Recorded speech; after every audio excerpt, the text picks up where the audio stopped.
dikasihi Tuhan Yesus Kristus. Gaya hidup seseorang tidak pernah diberikan, tapi pilihan dan keputusan orang tersebut. Dan gaya hidup itu bisa berkenan atau melawan prinsip Tuhan. Sering kita punya tujuan yang baik, sering untuk memuliakan Tuhan sebagai anaknya. Tetapi sedihnya, sering pula pada akhirnya kita punya gaya hidup yang tidak mencerminkan tujuan kita memuliakan Tuhan. Nah, dalam bacaan Alkitab hari ini diceritakan bahwa pada waktu itu, kalau kita baca mulai ayat 32, pada waktu itu dikatakan Petrus pergi menemui orang-orang percaya di kota Lida.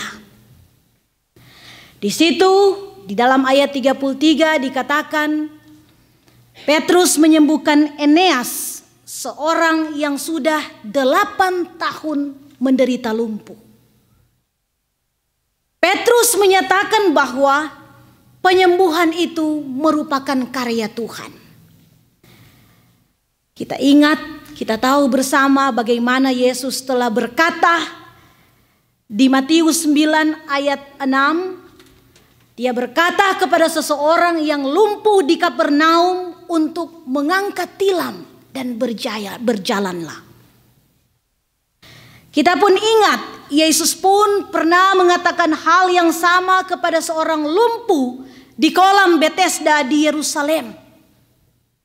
Nah, kuasa Yesus bekerja di dalam diri Petrus pada saat itu. Eneas, orang yang lumpuh itu, kemudian bangkit dan bisa berjalan. Mujizat ini ternyata di dalam ayat 35 dikatakan membuat heboh orang-orang yang ada di tempat itu. Mujizat yang menakjubkan itu membuat banyak orang menjadi percaya. Banyak orang menjadi percaya kepada Tuhan. Nah, akhirnya berita itu tersiar, menghebohkan hingga ke kota Yope. Nah, dikatakan bahwa dalam pembacaan di kota Yope itu ada seorang perempuan yang dikatakan murid perempuan bernama Tabita, dalam bahasa Yunani Dorcas. Tabita ini di kotanya terkenal mempunyai seorang perempuan yang mempunyai gaya hidup yang baik. Yang baik karena ia suka sekali memberi sedekah. Tabita ini suka sekali membantu para janda-janda waktu itu dengan talentanya, yaitu menjahitkan baju bagi mereka. Tapi kini Tabita telah meninggal dan banyak sekali orang meratapinya, terutama janda-janda yang selalu dilayani Tabita semasa hidupnya. Nah, hal yang menarik adalah ketika Tabita ini meninggal, dikatakan banyak orang meratapinya seakan-akan mereka tidak ingin kehilangan sosok Tabita ini.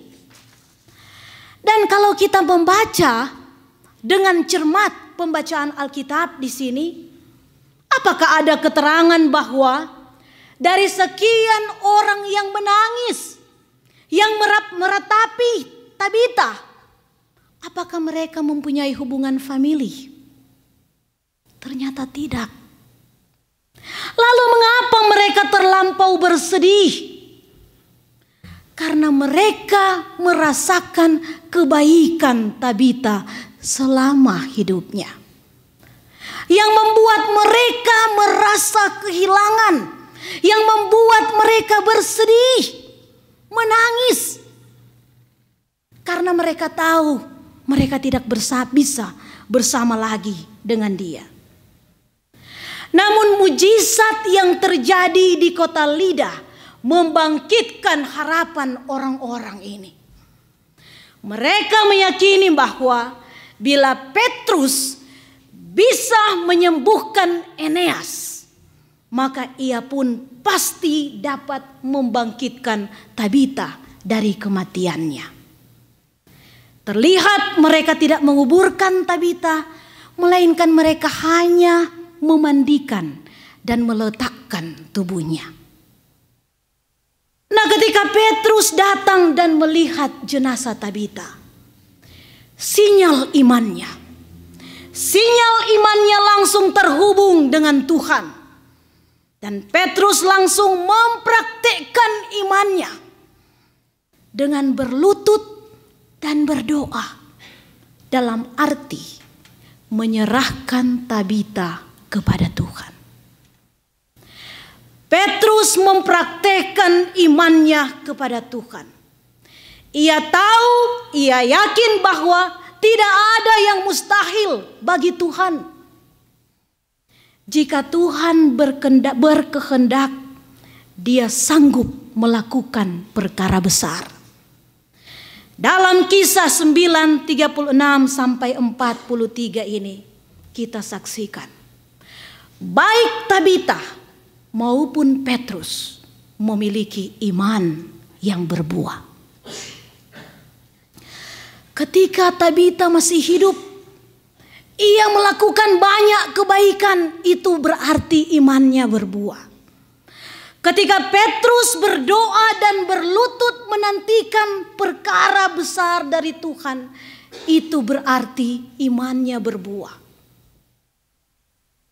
Melalui iman yang berbuah itu pun, Tuhan menyatakan, Tuhan menjadi nyata, baik bagi orang-orang yang di sekitar situ maupun bagi Petrus dan Tabita.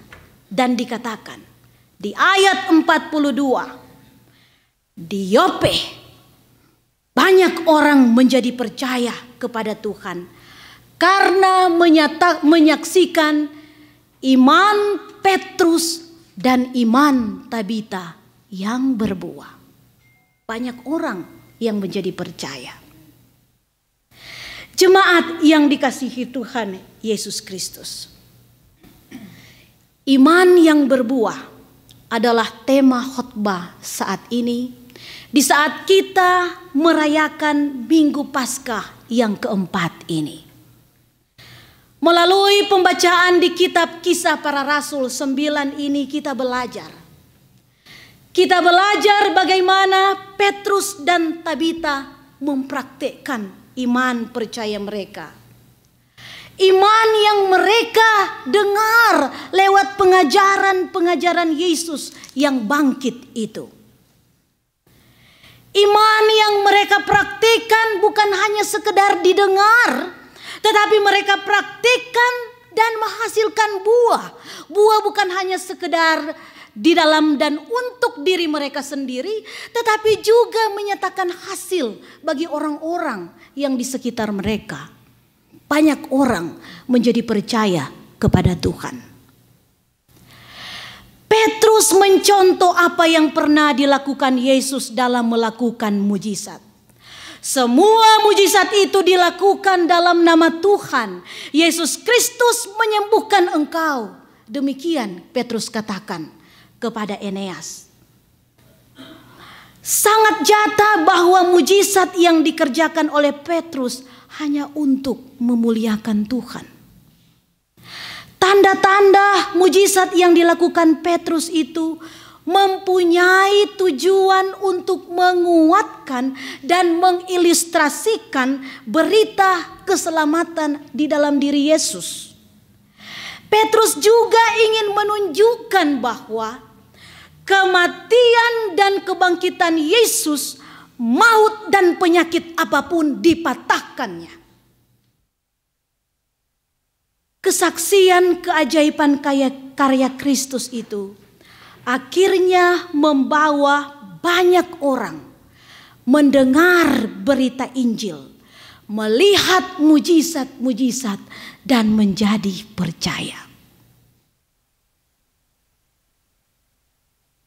Dan pola seperti inilah, pola penginjilan seperti inilah yang merupakan kunci mengapa gereja mula-mula terus bertumbuh di tengah-tengah masa penderitaan mereka dan masa damai mereka.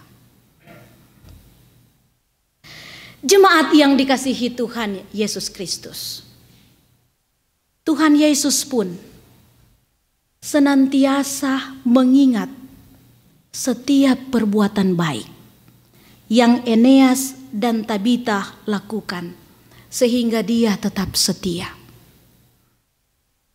Eneas dan Tabita adalah orang-orang yang senantiasa memberitakan Injil lewat perbuatan-perbuatan baik mereka. Kebaikan mereka senantiasa diingat-ingat orang lain. Dan melalui perbuatan mereka, banyak orang ingin seperti mereka. Bagaimana dengan kita? Bagaimana dengan saudara-saudara dan saya? Tidak ada yang bisa menggantikan kehidupan ini sebagai alat paling efektif untuk mempraktekkan iman kita kepada Yesus yang bangkit itu lewat perbuatan-perbuatan yang baik. Bagaimana Tuhan Yesus membawa banyak pertobatan pada waktu itu dengan teladan hidupnya yang dibagikan. Bagaimana gereja mula-mula memberitakan Injil dengan kehidupan murid-murid Yesus yang dibagikan juga. Bagaimana dengan hidup kita hari ini? Bukan masalah jabatan kita sebagai pendeta, majelis, atau apapun pekerjaan saat ini. Bukan juga masalah sudah berapa lama kita menjadi Kristen. Namun sudahkah hidup kita menjadi inspirasi dan teladan bagi orang lain? Sudahkah iman kita berbuah bukan hanya bagi diri kita, tetapi juga bagi orang lain? Hari ini banyak sekali orang Kristen dan tak sedikit pula orang non-Nasrani sesungguhnya ingin sekali mengenal Yesus lebih dekat lagi. Namun sayang, banyak hidup orang Kristen yang menyebut diri orang percaya kepada Tuhan tetapi tidak menjadi teladan yang baik. Banyak orang Kristen hari ini hanya hebat dengan teori-teori Alkitab. Namun kehidupan sehari-hari tak beda jauh dengan orang yang tidak mengenal Kristus.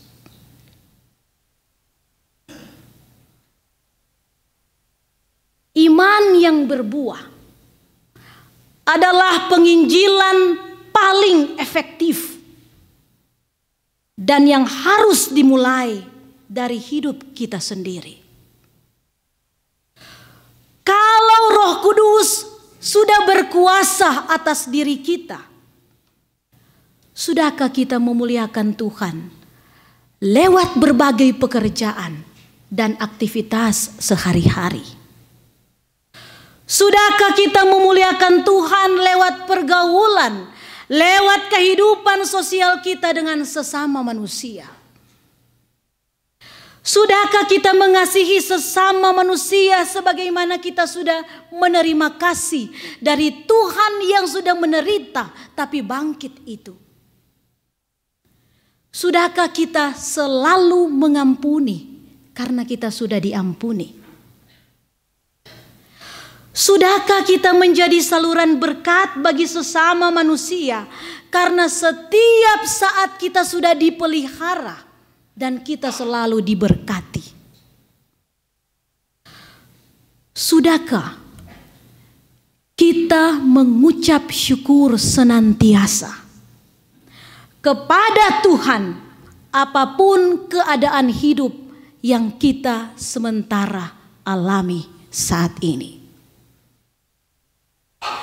Ingatlah, hanya bagi orang-orang yang dengan tulus hati mau menyenangkan Tuhan dan memuliakan Tuhan dan memiliki iman yang berbuah akan menerima berkat penyertaan di sepanjang hidupnya. Amin.